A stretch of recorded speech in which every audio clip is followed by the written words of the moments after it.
With Charlotte Flair pulled from media appearances and an update on Hulk Hogan's health, this is Wrestling Hub. My name is John and you're watching the Wrestling Report for October 28th. Before we get into the rest of the video, make sure you subscribe to Wrestling Hub and turn on all notifications to stay up to date with everything in the world of pro wrestling. Also, don't forget to follow us on Instagram at WrestlingHubOfficial and also follow us on Twitter at Wrestling_Hub.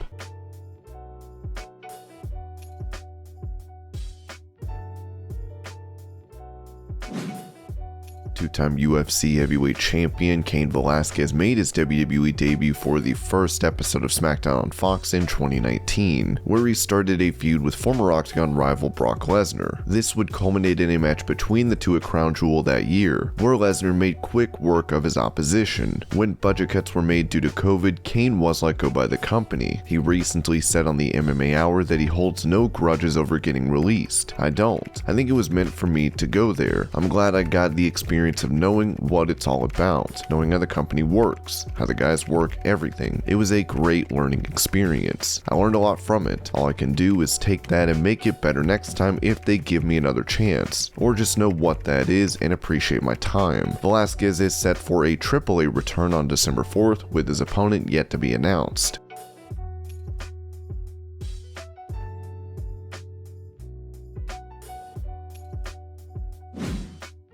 With Xavier Woods realizing his dream of winning King of the Ring, a fellow tournament winner and Booker T spoke with WrestleZone, where he was asked if he had any advice for Woods. Royal advice. Oh man, strap in, be careful what you wish for. He's definitely in a position now to where it's sink or swim, and with that character, that role, you got to be able to step outside of yourself and become something totally different. And there again, it's wrestling. It is to be embellished, but to make the fans buy in, you have to drive a different way. You have to make sure you don't step into those landmines that you think this is going to be great, and then all of a sudden things turn the opposite way for you. While Booker was able to win the tournament and use that character to become World Heavyweight Champion, it remains to be seen what heights Xavier will reach as king.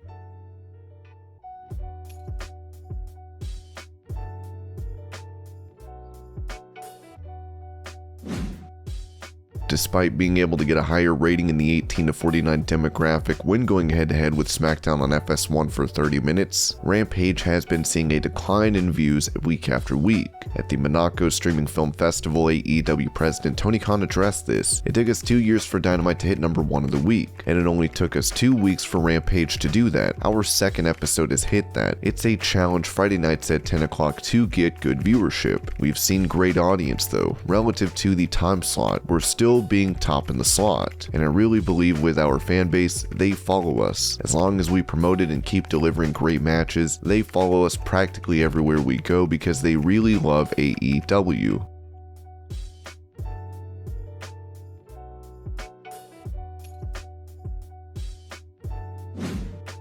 As Ring of Honor looks to redesign their product for April, the company decided to release every wrestler on their roster. On Wrestling Observer Radio, it was explained how the promotion will carry on once they return to live action. The basic gist of everything is that they won't be running with a contracted crew, so they'll essentially be an independent promotion, and they will use whoever the top independent guys who for the nights that they do shows and the nights that they do television. You know, if they have people on TV doing programs, they will not be able to protect them from going to WWE or AEW or Impact or anyone who wants to sign them to contracts. It's going to be really tough for a champion. It would probably be best for them to have a champion who is signed to a contract with someone they do business with.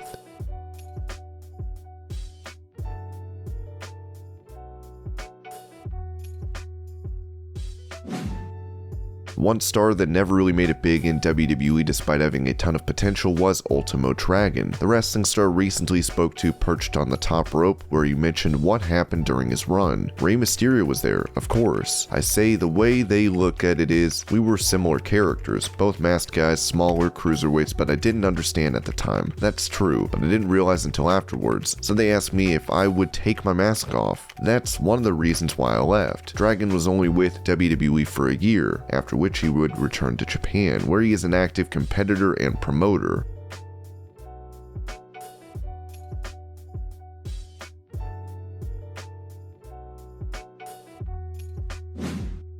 With FTR looking to appear for Triple Mania's November 4th tapings, they will apparently have a new manager there, as Dave Meltzer noted. They're going to the AAA tapings, and an interesting note is that Tully Blanchard will not be going, and their manager will be Vickie Guerrero, so she will manage them in AAA. Of course, FTR are the AAA Tag Team Champions after defeating the Lucha Bros for the straps on October 16th for Dynamite, with them also set to take on the Lucha Bros for the AEW Tag Belts at Full Gear on November 13th.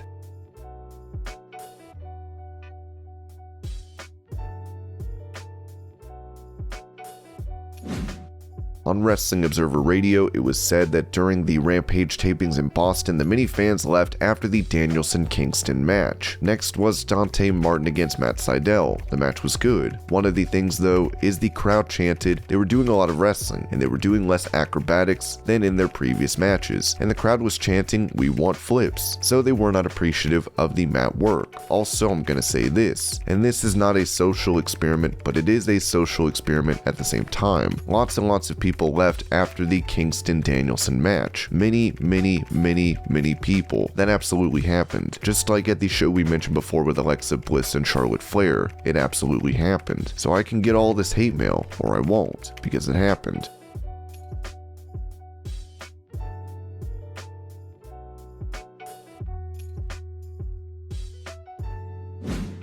Given the releases from Ring of Honor, the Briscoe Brothers could find themselves in trouble in regards to getting work from another promotion. This was discussed by Dave Meltzer, as he noted. I don't think WWE would take the Briscoes. Perhaps they would at this point. They wouldn't years ago, because Jay Briscoe once tweeted a homophobic remark. Very homophobic remark, which wouldn't be a good thing. But I don't know if you hold that against him for the rest of his life. Jay Briscoe had made this remark in 2013 online in regards to same-sex marriage, as we'll have to see what is next for the duo. Regardless, they are still the Game Changer Wrestling Tag Team Champions.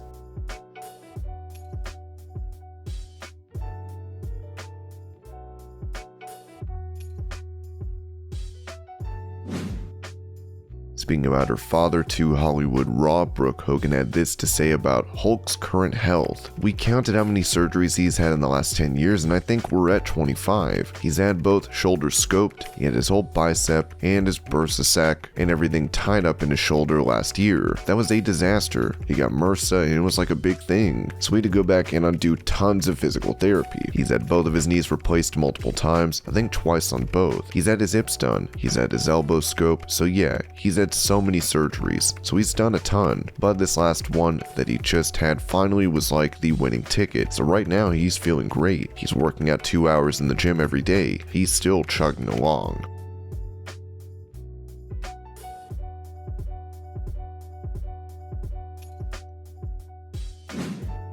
At NXT 2.0 Halloween Havoc, Mandy Rose became the women's champion while her stablemates became tag team champions. Speaking on WWE's The Bump, Rose gave credit to Paige as she compared her faction to Absolution. Some people out there have made that comparison. Paige was always an amazing leader for Sonya and I, especially so early in our careers. She always guided us. She always gave us little tips that maybe you don't think that they're going to help you in your career, whether it's not relating to wrestling too. That's what I feel like I'm doing. I have to say, you learn from the best. Paige is one of the best. I'm not doing that just for toxic attraction, but with the other women as well. I think when you're developing on NXT, sometimes it can be a little overwhelming, and it can be stressful because you have a lot of cooks in the kitchen. You're trying to develop your character and who you are. That's what I've noticed since I've been down there, is like trying to help the girls be in the moment and enjoy the moment, and also be who you want to be. There's a lot of people out there that think they know who you are, but you know who you are the most. I'm very motivated by helping them, but it's also really rewarding for me because I see the girls and I was there at that moment, and sometimes it's hard. Having someone like me who's been in the business for 5 to 6 years, which isn't a long time, but having some of that experience goes a long way, I think.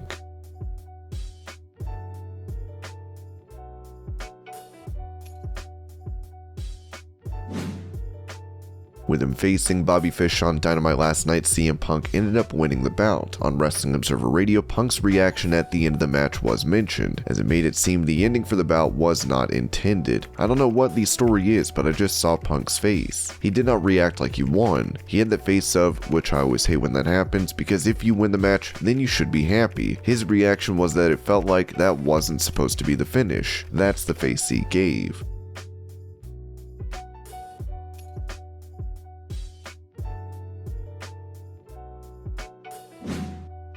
Following the awkward title exchange between Becky Lynch and Charlotte Flair, Charlotte and Becky would get into a shouting match backstage, with Vince McMahon reportedly upset with Flair, and many stars seeing Becky as a hero for standing up to the Queen. According to Sean Ross Sapp, WWE pulled her media tour this week as he noted Charlotte doing media this week should be fun, and they pulled it. There were previous reports that those in Charlotte's inner circle are trying to convince her to get out of her WWE contract. With her having years left on her deal, it's uncertain what will happen next.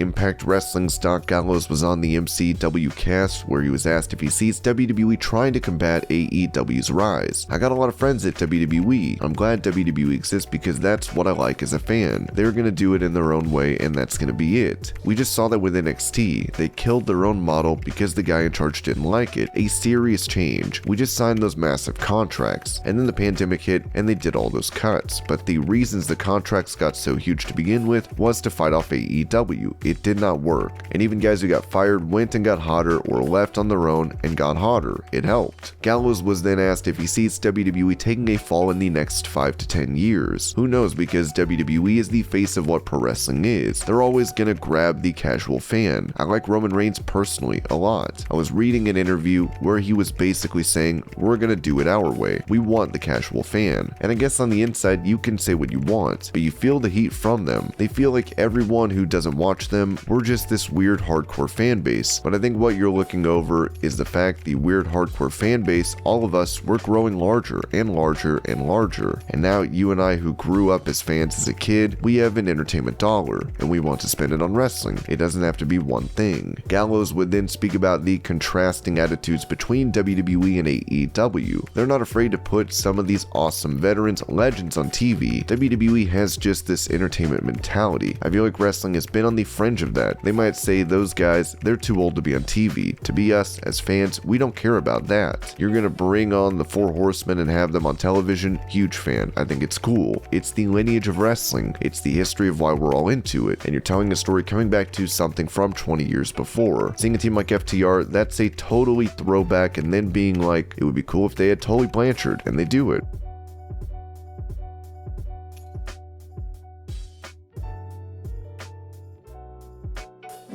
With him recently having emergency surgery, Hacksaw Jim Duggan, along with his wife, took to Instagram to announce that he has prostate cancer. He will also be taking a break from social media, as his wife will continue to update fans on his condition. We wish Duggan all the best and hope he is able to recover.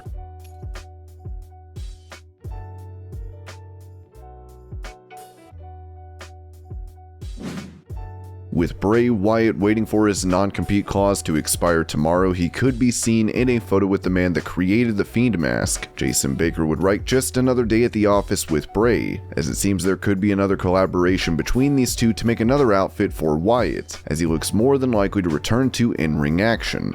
And this was your Pro Wrestling News Update. I hope you're all having a great day. Thank you so much for watching, and I'll see you later.